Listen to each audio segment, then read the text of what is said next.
I didn't even flirt that hard. That's the part no one talks about.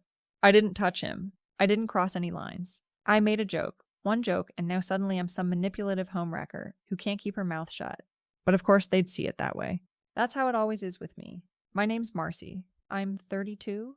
I teach ESL online and follow my husband wherever the army sends him. Right now, that's this dried out base on the edge of nowhere, near some rural town, where the local church bell rings every damn hour like it's 1843's. And before anyone tries to act like I don't respect culture or whatever, let me say this.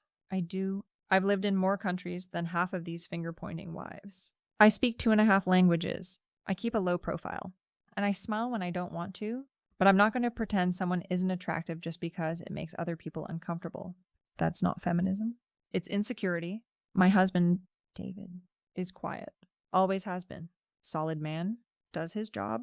Doesn't ask much from me. He doesn't cheat.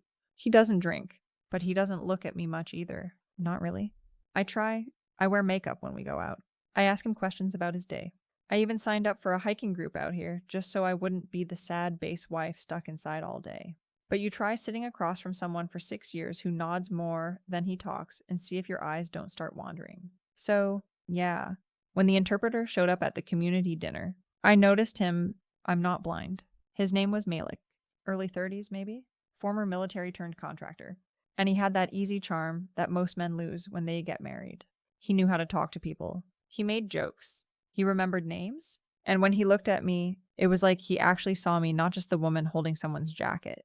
We were all sitting around the long tables at that rec hall, fluorescent lights, lukewarm casseroles, forced small talk, and someone made a dumb joke about miscommunication. Something about locals getting upset over a mistranslation. I said, well, I wouldn't blame them. With a voice like his, I'd agree to just about anything.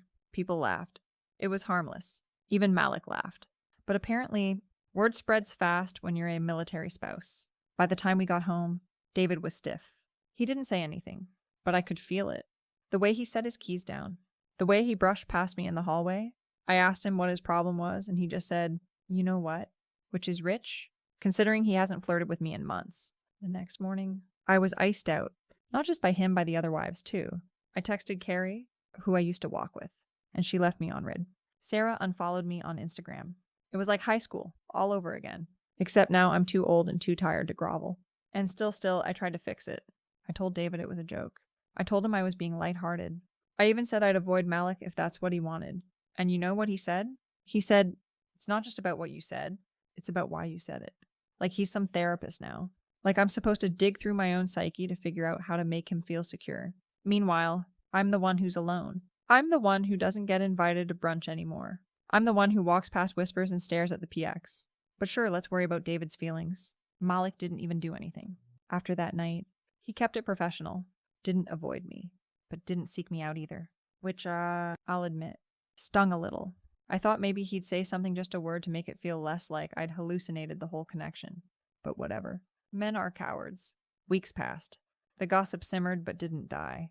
People started treating me like a liability. One woman actually moved seats at the chapel potluck so she didn't have to sit near me. Like I'm contagious. Like I'm the reason their husbands don't touch them anymore. David stopped coming home for lunch. Started sleeping further to the edge of the bed. And God help me, I started spiraling. Because it's not like I have family to run to. My mom's halfway across the country and we don't talk much. My friends from back home moved on years ago. Out here, it's just me. Me and these beige walls. So I did something I probably shouldn't have. I messaged Malik. Just to talk. Just a hey, hope your week's going better than mine. That's literally all I said. He replied, once polite, short. Nothing flirty. I didn't push, but apparently that was enough. Because someone God knows who saw the message. Maybe they looked over his shoulder. Maybe he mentioned it without realizing the weight of it. Either way, it got out. And that was it. David lost it. Not loud. Not violent, but cold. He stood in the doorway of our bedroom and said, you lied to me. And I said, about what? And he said, you said you'd avoid him? Like I'd made a blood oath. I told him it was just a message. That I was lonely. That no one else talks to me. That maybe if he made me feel seen, I wouldn't have needed to. Wrong thing to say. Apparently, he moved into the barracks a week later. People loved that. It validated them. Now they could point and say, see, we were right to ice her out. Like they're the moral compass of the world. Like they've never laughed too loud or lingered too long. Then came the squad leader's wife, who decided to tell her version of the story at the family picnic, loudly, within earshot. She said I'd been inappropriate for months, that I'd flirted with other men too, that I had a reputation, which is wild, considering I've been in a monogamous marriage for 6 years and have never even so much as touched another man. But it didn't matter. Once people decide who you are, that's it. You can scream the truth, and they'll still hear what they want. David stopped responding to my texts. He started going out with the guys more. Carrie told someone that he might put in for a transfer. I don't know where he'd go, but it wouldn't be with me. And here's the kicker. Malik, he got reassigned, different unit, different base. Gone overnight. No goodbye. No note. Just gone. I sat in our empty bedroom for 3 hours that night. Just sat there. Didn't cry. Didn't scream. Just stared at the wall like it might blink first. And you know what? I realized. People don't want truth.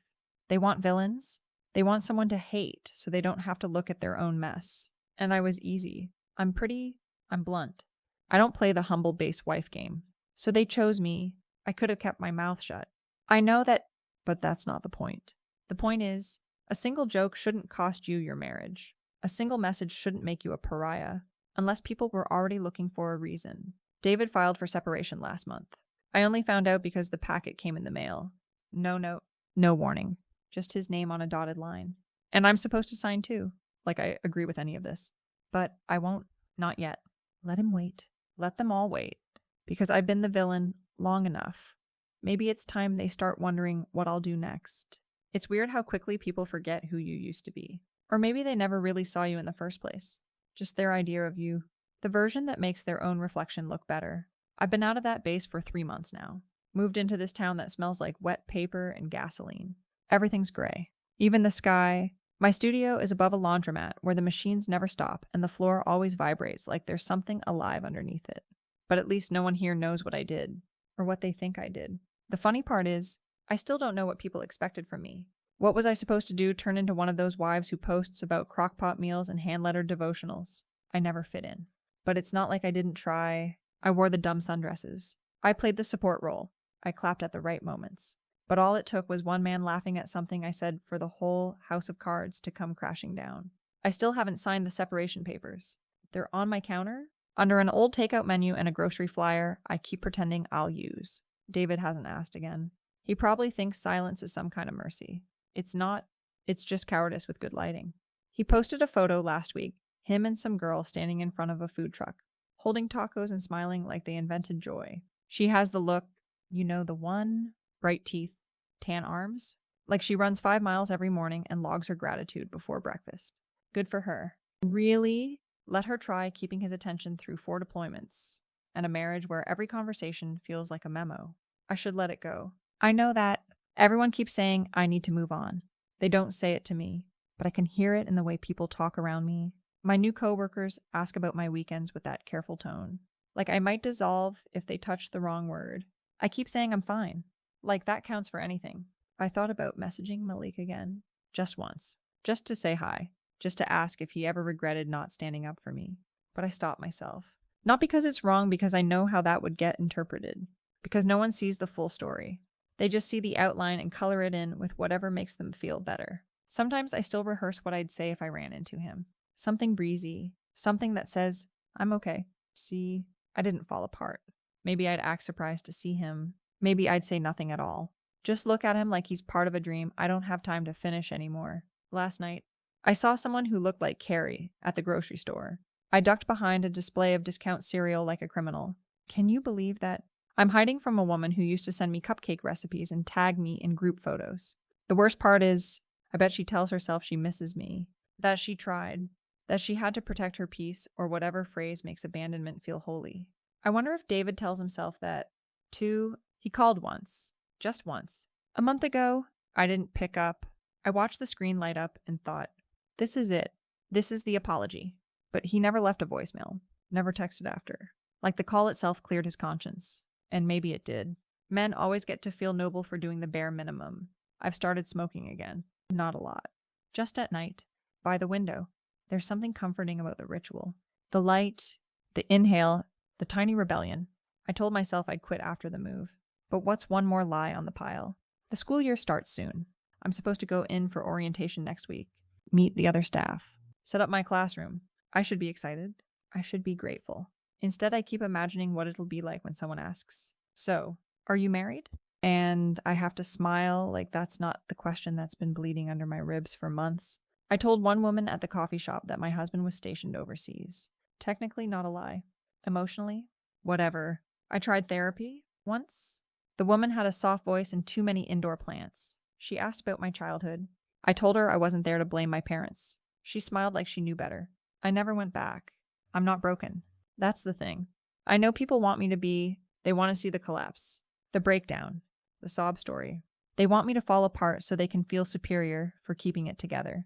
But I'm not giving them that. I still get up, still shower, still put on lipstick most days. I don't cry in public. I don't overshare. I walk like I have somewhere to be. That's my armor now. But sometimes, in the middle of the night, I dream I'm back at the rec hall. Fluorescent lights. Lukewarm casserole. Malik sitting across from me. And I say the same line again. I watch everyone's face turn. I watch David's jaw tighten. And I still say it. Every time. Because in the dream, I want them to hear me. I want them to see me. I wake up sweating. Always. It's not that I miss them. It's not even that I miss him. It's that I miss being someone people assume the best of. Once that cracks, you don't get it back. I don't know what comes next. Maybe I'll sign the papers. Maybe I won't. Maybe I'll drive 2 hours to that other base and see if Malik really is there. Just to see his face. Just to prove something I can't even name. Or maybe I'll stay exactly where I am. Watching the washer spin beneath me. Smoking by the window. Wondering if any of this would have happened if I'd just stayed quiet. Worn the right mask. Played the right part. But I didn't. And maybe I never will.